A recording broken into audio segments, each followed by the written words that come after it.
आज के इस वीडियो में हम लोग ये देखेंगे कि रेजिस्टेंस और रेजिस्टिविटी क्या होती है। तो रेजिस्टेंस, तो सबसे पहले हम लोग देखेंगे कि रेजिस्टेंस का क्या मतलब है। तो रेजिस्टेंस के अगर हम लोग मतलब को समझने की कोशिश करें तो रेजिस्टेंस का मतलब सिर्फ ये है कि अगर हमारे पास कोई भी सब्सटेंस है तो अगर उसके अंदर से करंट पास करेगा तो वो उस करंट को कितना ज़्यादा रोकने की कोशिश करेगा। तो चलें इसको एक मिसाल से समझते हैं। तो मसलन हमारे पास ये एक वायर है। मान लीजिए कि ये कॉपर की वायर है जो हमारे पास एक सर्किट में होती है। अगर इसके अंदर से हमारे पास करंट ने फ्लो करना है, अगर इसके अंदर से हमारे पास करंट ने फ्लो करना है, तो हमने पहली वीडियोस में देखा हुआ है इसको। तो हमें पता है कि इसके अंदर से फ्री इलेक्ट्रॉन्स ने मूव करना है। अब हमारे पास ये जो कॉपर की वायर है ये उन फ्री इलेक्ट्रॉन्स को रोकने की कोशिश करती है, और इसे ये जो फ्री इलेक्ट्रॉन्स को रोकने की कोशिश करती है इसको रेजिस्टेंस कहते हैं। तो फ्री इलेक्ट्रॉन्स को थोड़ी सी एनर्जी लगाकर वायर के अंदर से मूव करना होता है। और अब अगर आप इस बात पर हैरान हो रहे हैं कि एक कंडक्टर क्यों रोकने की कोशिश करेगा फ्री इलेक्ट्रॉन्स को, तो अगर हम लोग देखें तो जो हमारी वायर्स होती हैं ये हॉलो नहीं होती। इनके अंदर हमारे पास एटम्स होते हैं, और इन एटम्स ने अपने इलेक्ट्रॉन्स को लूज़ कर दिया होता है जो कि हमारे पास फ्री इलेक्ट्रॉन्स होते हैं। तो कुछ इस तरीके से हमारे पास फ्री इलेक्ट्रॉन्स होते हैं। पहले ये एक किस्म के हमारे पास स्टेशनरी होते हैं। अब अगर हमने करंट को फ्लो कराना है तो हमें किसी तरीके से इन इलेक्ट्रॉन्स को मूव कराना है। अब अगर ये इलेक्ट्रॉन्स ने मूव करना है तो इन्हें बीच में से जगह ढूंढ ढूंढ के निकलना पड़ेगा।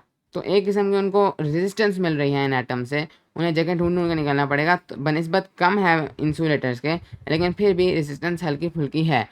और इसी रेजिस्टेंस की वजह से, चूँकि हल्की फुल्की रेजिस्टेंस है, इनको थोड़ी ताकत चाहिए मूव करने के लिए। तो हमें एक वोल्टेज अप्लाई करना होगा। जैसे हम देख चुके हैं वो एक किस्म का इनको एक, आप समझ सकते हैं कि एक किस्म का इनको एक पुश मिल रहा है, इनको एनर्जी मिल रही है। अगर हमारे पास ये वायर की रेजिस्टेंस ज़ीरो होती तो रेजिस्टेंस का सिंबल आर है, मान लेते हैं कि ये ज़ीरो होती, तो फिर हम बस एक बार करंट को किसी तरह फ्लो करा देते तो फॉर एवर करंट फ्लो करता रहता। करंट को कोई रेजिस्टेंस ही ना होती तो वो हमेशा के लिए फ्लो करता रहता। लेकिन चूंकि वायर के अंदर कम ही रेजिस्टेंस क्यों ना होती ज़रूर है, इसलिए हमें एक कांस्टेंट वोल्टेज सप्लाई देनी पड़ती है जो कि हम बैटरी से दे सकते हैं या किसी भी चीज़ से देख सकते हैं। तो इस तरह से हमारे पास एक वायर या कोई भी सब्सटेंस जो उसके अंदर से करंट फ्लो करेगा उस पर एक ख़ास रेजिस्टेंस अप्लाई करेगा। अब हम लोग देखते हैं कि हम लोग रेजिस्टेंस को नापेंगे कैसे। तो रेजिस्टेंस को नापने के लिए हमें एक स्केल चाहिए था।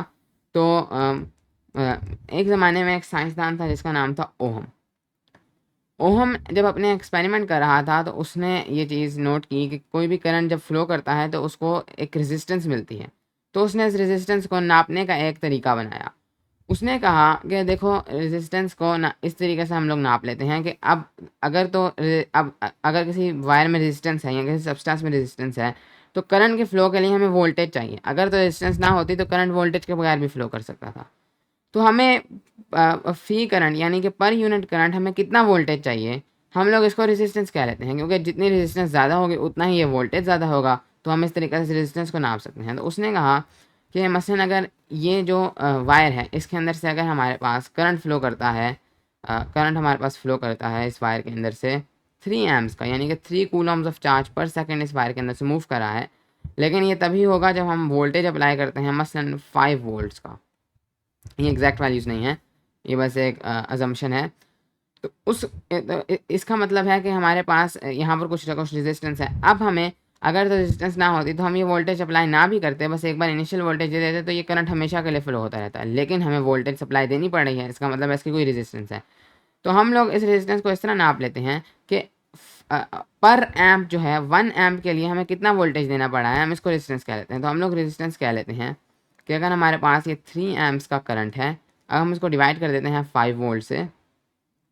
हम इसको डिवाइड नहीं बल्कि उल्टा मैंने कर दिया। हम लोगों ने 5 वोल्ट्स को, हमारे पास टोटल जो वोल्टेज है वो 5 वोल्ट्स है, हमें पर एम्प हमने वोल्टेज निकालना है तो हम इसको 3 एम्प से डिवाइड कर देते हैं। तो हमारे पास तकरीबन आएगा 5/3 वोल्ट्स पर एम्प।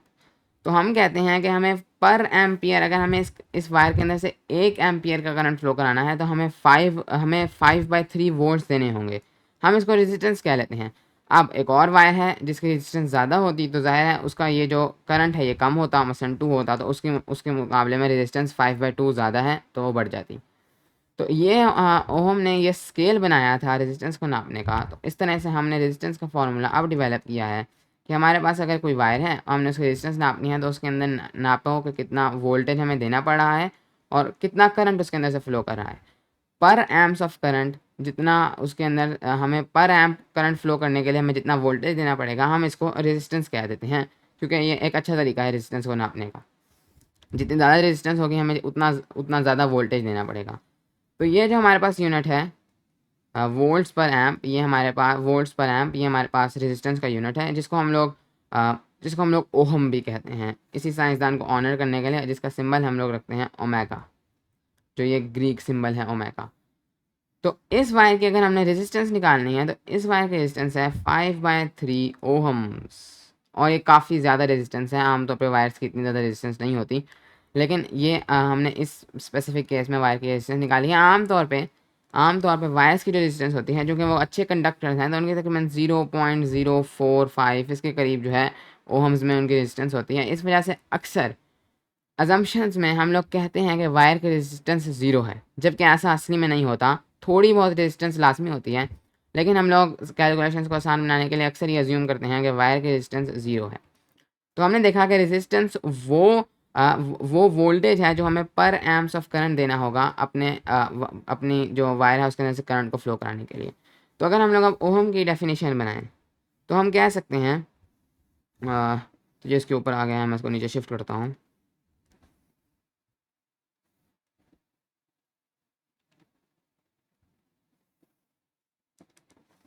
कुछ इस तरीके से।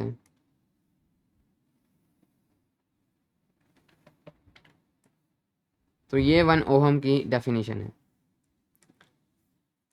तो 1 ohm is the resistance of a substance where 1 volts are needed to produce 1 amps of current। अगर एक सब्सटेंस है जिसकी रेजिस्टेंस 1 ओहम है, तो इसका मतलब है कि उसके अंदर से अगर हमें 1 एम्पियर का करंट फ्लो कराना है, तो हमें 1 वोल्ट्स जो है 1 वोल्ट्स जो है इसका वोल्टेज हमें सप्लाई करना होगा, तभी जाकर हम लोग जो है उसके अंदर से करंट को फ्लो करा सकेंगे।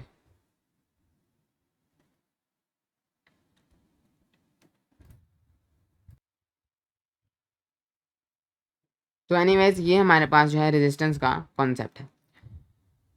अब हम लोग चलते हैं रेजिस्टिविटी की जानिब।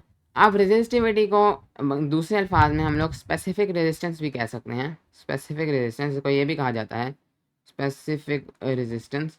और अगर आपने हमारी वीडियोस देखी हैं स्पेसिफिक हीट पर और लेटेंट हीट पर, जिसमें हमने स्पेसिफिक लेटेंट हीट की बात की थी, उनको अभी देखने की कोई ज़रूरत नहीं है, लेकिन अगर आपने देखे हैं तो आपको अंदाज़ा होगा कि जब भी हम फिज़िक्स में स्पेसिफिक का लफ्ज़ लगाते हैं, तो इसका मतलब होता है हम किसी यूनिट चीज़ की बात करें। तो यहाँ पर से हम समझ सकते हैं रेजिस्टिविटी, हमने एक स्केल सेट किया है किसी भी जो कोई भी कंडक्टर है, कोई भी जो है हमारे पास सब्सटेंस है, जल्दी से पता लगाने के लिए, एक आइडिया लेने के लिए उसकी रेजिस्टेंस के बारे में हमने रेजिस्टिविटी एक स्केल सेट किया है। रेजिस्टिविटी वो रेजिस्टेंस है जो कि हमारे पास अगर एक वायर है जिसकी जो लेंथ है हमारे पास वो 1 यूनिट लेंथ है, यानी कि अगर हम लोग मीटर्स की बात करें हैं तो 1 मीटर, फीट की बात करें हैं तो 1 फीट, सेंटीमीटर की बात करें तो 1 सेंटीमीटर, 1 यूनिट लेंथ है। हम जो भी जिस हिसाब से नाप रहे होंगे उस हिसाब से, तो हमारे पास 1 यूनिट लेंथ है। और हमारे पास ये जो एरिया है, क्रॉस सेक्शनल एरिया इस वायर का, ये जो हमारे पास सरफेस एरिया होगा इसके एक सेक्शन का, ये भी हमारे पास 1 यूनिट एरिया है। तो ऐसी वायर की जो रेजिस्टेंस होगी वो हमारे पास उस जो सब्सटेंस है उसकी रेजिस्टिविटी है। मसलन ये वायर थी हमारे पास कॉपर की, तो अब हम अगर हमने कॉपर की रेजिस्टिविटी निकालनी है, तो एक ऐसी कॉपर की वायर जिसकी लेंथ हमारे पास 1 यूनिट लेंथ है और जिसका एरिया हमारे पास 1 यूनिट एरिया है, और इस हिसाब से हमारे यूनिट्स चेंज होंगे रेजिस्टिविटी के, हम आगे देखते हैं। तो इसके अंदर जो रेजिस्टेंस होगी वो हमारे पास कॉपर की as a whole universal resistivity है। अब हम एक चीज़ अब ये दो चीज़ें समझना बहुत ज़रूरी है कि जो रेजिस्टेंस होती है किसी वायर की, ये उसके लेंथ पर भी डिपेंड करती है और उसके क्रॉस सेक्शनल एरिया पे भी डिपेंड करती है। कैसे? जितनी आप लेंथ बढ़ाते जाएंगे उतने आप अंदर एटम्स बढ़ा रहे हैं। तो एक किस्म से जितनी आप लेंथ बढ़ा रहे हैं उतनी आप रेजिस्टेंस बढ़ा रहे हैं अंदर, क्योंकि अब आपको ज़्यादा वोल्ट्स चाहिए होंगे, इसलिए हम जितना सर्किट को छोटा से छोटा रखें वो ज़्यादा अच्छा होता है। तो आप जितनी ज़्यादा लेंथ बढ़ाते जा रहे हैं, आप और ज़्यादा एटम्स बढ़ा रहे हैं और ज़्यादा रेजिस्टेंस पैदा करते जा रहे हैं। तो इस वजह से हम कहते हैं कि हमारे पास जो रेजिस्टेंस होती है किसी भी वायर की या किसी भी सब्सटेंस की, उसके डायरेक्टली प्रोपोर्शनल है उसकी लेंथ के। जितनी ज़्यादा लेंथ उतनी ज़्यादा रेजिस्टेंस, इसलिए बेहतर है हम लेंथ कम से कम रखें। और इसके अलावा जो एरिया है अब आप ये देखें, अब ये देखें कि अगर हमारे पास अगर हमारे पास ये एटम्स थे, ये 4 एटम्स थे हमारे पास। अब इसका क्रॉस सेक्शन एरिया कुछ इस तरीके से होगा।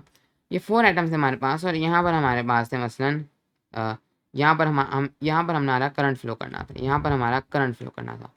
तो अब यहाँ पर हमारे पास कुछ रेजिस्टेंस है, करंट हमारे इन गैप्स से फ्लो करके जाना है जो इनके बीच गैप्स होंगी।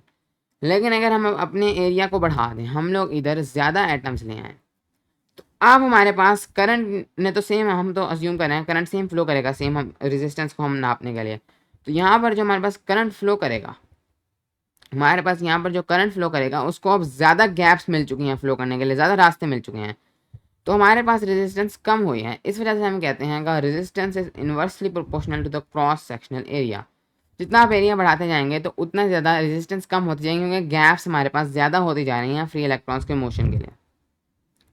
तो ये हमारे पास दो मेजर प्रॉपर्टीज हैं रेजिस्टेंस की।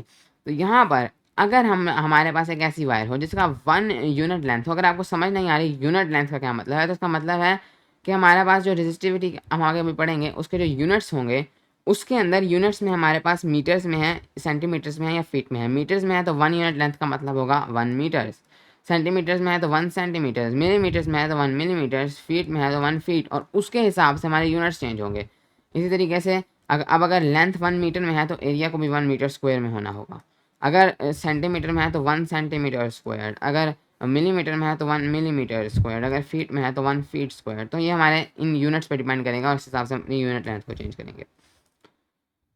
अब इस हिसाब से हम लोग मान लेते हैं कि किसी भी कोई भी वायर है उसकी हमारे पास कोई रेजिस्टिविटी, अब रेजिस्टिविटी का यूनिट होता है ये हमारे पास इसको हम लोग कहते हैं इसको हम लोग क्या कहते हैं, इसको हम लोग कहते थे, ये डेंसिटी का भी यूनिट होता है। एक मिनट में चेक करता हूँ इसको हम लोग क्या कहते हैं, मैं बिल्कुल भूल गया हूँ।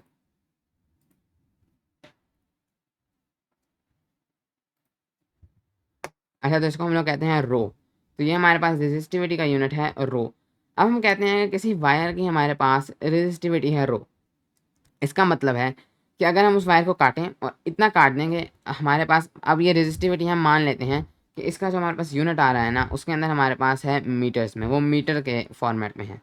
तो फिर हमारे पास एक ऐसी वायर जिसकी लेंथ होगी 1 मीटर और जिसका ऐसे सब्सटेंस की वायर जिसकी लेंथ होगी 1 मीटर और उसका एरिया होगा 1 मीटर स्क्वायर, वो उस सब्सटेंस की रेजिस्टिविटी है। चलिए हम इसको फॉर्मूला बनाते हैं तो आपको ज़्यादा अच्छे से समझ आएगी। हमने हमारे पास रेजिस्टिविटी है एक सब्सटेंस की, हमने उस सब्सटेंस की रेजिस्टेंस निकालनी है। मसलन हमारे पास एक वायर है जिसकी लेंथ है हमारे पास 2 मीटर्स और उसका एरिया है हमारे पास 2 मीटर्स को। अब आप देखें हम मीटर्स की सेंस में बात कर रहे हैं, हम मीटर्स के मुताबिक चलेंगे। और हमें बता दिया गया है कि इस वायर की आपके पास जो रेजिस्टिविटी है, इस वायर की आपके पास जो रेजिस्टिविटी है वो मसलन है आपके पास 1 ओहम मीटर, और ये इस रेजिस्टिविटी का यूनिट होता है 1 ओहम मीटर। ये हम अभी देखते हैं आगे कैसे, लेकिन ये आपके पास आपकी रेजिस्टिविटी है 1 ओहम मीटर। आपने निकालना है कि ये तो रेजिस्टिविटी है इस वायर की, कॉपर की, मसलन मान लेते हैं कॉपर की वायर थी। आपने निकालना है कि रेजिस्टिविटी को छोड़ो, इस स्पेसिफिक वायर की जिसकी लेंथ 2 मीटर्स है और जिसका एरिया 2 मीटर स्क्वायर है, इसकी रेजिस्टेंस क्या होगी। तो आपको पता है कि ये किसकी रेजिस्टेंस है, ये 1 ओहम किसकी रेजिस्टेंस है, एक ऐसी कॉपर वायर की जिसका लेंथ हो गया आपके पास 1 मीटर, जिसका एरिया होगा आपके पास 1 मीटर स्क्वायर। तो अगर आपने रेजिस्टेंस निकालनी है 2 मीटर, अब ये आपके पास है 1 मीटर की रेजिस्टेंस, 1 मीटर लेंथ की रेजिस्टेंस, आपने निकालनी है रेजिस्टेंस 2 मीटर्स की।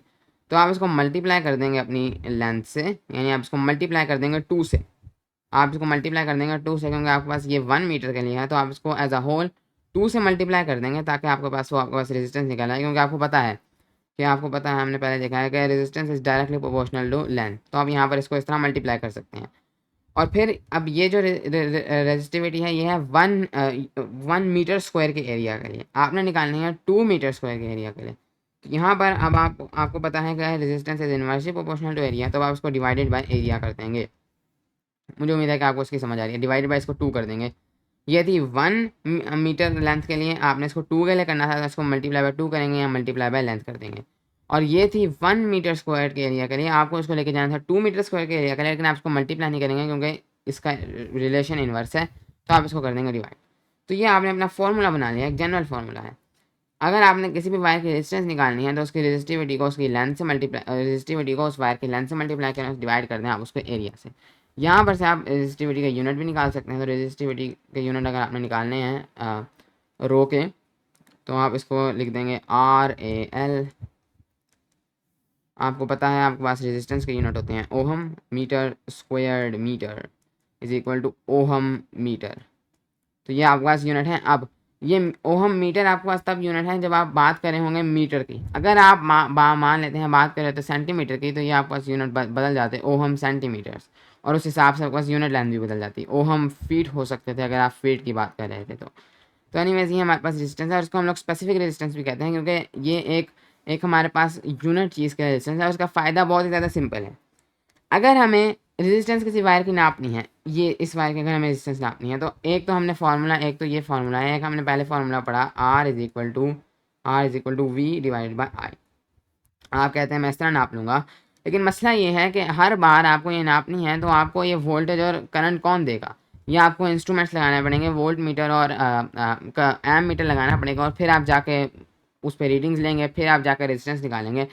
हर बार चेंज होती जाएंगी वैल्यूज़, तो आपको दोबारा से एक्सपेरिमेंट करने पड़ जाएंगे।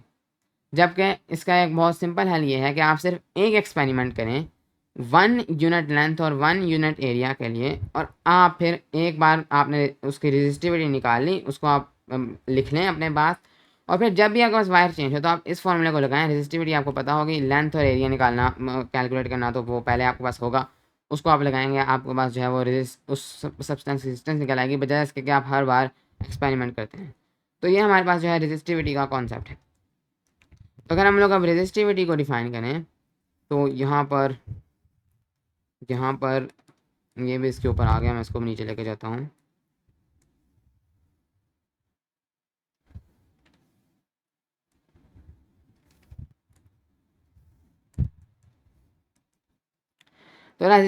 तो the resistance of a substance per unit length per unit area is called resistivity.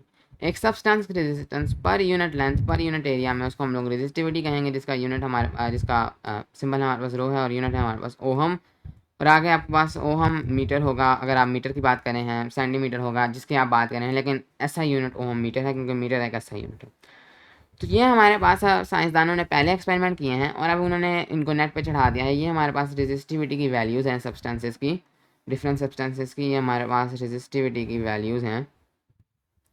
अब एक बार इन्होंने चढ़ा दी, अब हमें जब भी किसी सब्सटेंस रेजिस्टेंस निकालनी है, हम रेजिस्टिविटी वाले फॉर्मूला को यूज़ करके आसानी से निकाल सकते हैं। तो ये रेजिस्टिविटी का फ़ायदा है। अब यहाँ पर अब ये ओहम मीटर्स में है, ये वाली रेजिस्टिविटी ओहम मीटर्स में, ओहम सेंटीमीटर्स में रेजिस्टिविटी चेंज हो जाएगी। तो यहाँ पर आप देख सकते हैं कि अब जिस सब्सटेंस की रेजिस्टिविटी जितनी कम होगी, वो ज़ाहिर है उतना अच्छा कंडक्टर होगा, क्योंकि उसके अंदर उसी हिसाब से रेजिस्टेंस कम होगी। तो यहाँ पर आप देख सकते हैं कि सबसे कम रेजिस्टेंस सिल्वर की है। इसका मतलब है कि सिल्वर हमारे पास इन लिस्ट में सबसे बेस्ट कंडक्टर है, और एक्चुअली में पता चलता है कि सिल्वर दुनिया का सबसे बेस्ट कंडक्टर है, बेस्ट कंडक्टर। लेकिन जो कि सिल्वर बहुत महंगा होता है, तो उसी के नीचे बिल्कुल कॉपर है, जिसमें ज़्यादा डिफरेंस नहीं है उसकी रेजिस्टिविटी में। 1.68 न्यूटन/-8 ओहम मीटर है, तो इसलिए हम कॉपर को यूज़ करते हैं, क्योंकि वो थोड़ा सस्ता है। सिल्वर और ज़्यादा अच्छा है, लेकिन उसको यूज़ करना बहुत महंगा है। इस तरीके से आप सारी रेजिस्टिविटी की वैल्यूज देख सकते हैं। हम जितनी ज़्यादा रेजिस्टिविटी होती जाएगी, यहाँ 5 है, ये 5 गुना ज़्यादा रेजिस्टेंस है अप्रॉक्सीमेटली, शायद इनमें चेंज हो जाए। तो यहाँ पर आपके पास 5 गुना थोड़ी ज़्यादा रेजिस्टेंस है। तो यहाँ पर आप देख सकते हैं कि जो टंगस्टन और जिंक हैं, ये थोड़े बैड कंडक्टर्स ऑफ हीट हैं, बैड कंडक्टर्स ऑफ इलेक्ट्रिसिटी हैं। तो इसी वजह से अगर आपको पता हो तो इनकैंडेसेंट लाइट बल्ब जो होते हैं, उनमें टंगस्टन यूज़ होती है। ये ऐसे बल्ब होते हैं जिनके अंदर आपके पास जो वायर होती है वो टंगस्टन की बनाई जाती है, और उसके अंदर रेजिस्टेंस ज़्यादा है, तो रेजिस्टेंस की वजह से आपके पास हीट प्रोड्यूस होगी, एनर्जी लॉस होगी। तो वो हीट की वजह से आपके पास हीट प्रोड्यूस होती है, उससे लाइट प्रोड्यूस होती है, और आपका बल्ब जो है वो काम करता है। ये पुराने बल्ब होते थे जिनके अंदर हम टंगस्टन की वायर यूज़ करते थे, क्योंकि इसकी रेजिस्टेंस जो है वो रेजिस्टिविटी जो है वो ज़्यादा है। तो उम्मीद है कि इस वीडियो से आपको रेजिस्टेंस और रेजिस्टिविटी का कॉन्सेप्ट अच्छे से समझ आए।